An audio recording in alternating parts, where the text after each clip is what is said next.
One of the things that I hear a lot from sellers when I go on listing appointments is that my neighbor's house just sold. My neighbor up the street, round the corner, their house just sold, and my house is just like theirs.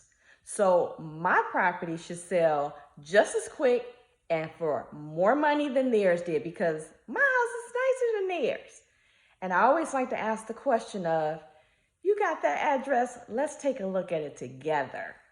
And what I find quite often, that neighbor's house isn't just like yours, like you thought. To the naked eye, yes, it looks very similar.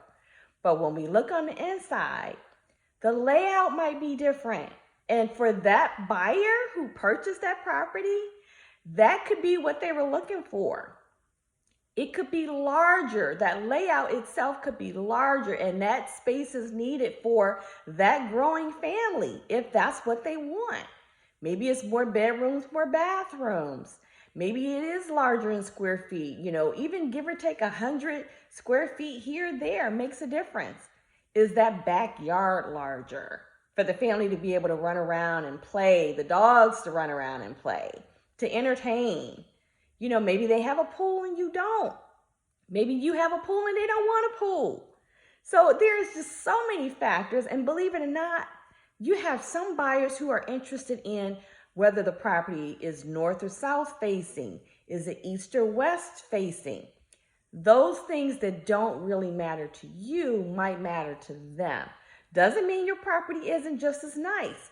Maybe they had some updates that you don't have. Maybe you did do some updates, but it's not as updated as what that buyer is looking for. That buyer sometimes walks into that house and they don't know what they're always looking for, but they walk into it and they're like, oh yeah, this is it. This will work perfectly for our forever home. So just things to keep in mind. It could be the market, whether it's a buyer's market, a seller's market. Is the backyard larger, which I think I touched on already. But again, just things to keep in mind. So when the right buyer comes for your property, it'll be pretty much the same thing. That buyer's going to walk in and say, this is it. And the starting point to get them in the door is always, first and foremost, the listing price and those photos. Just some things to think about.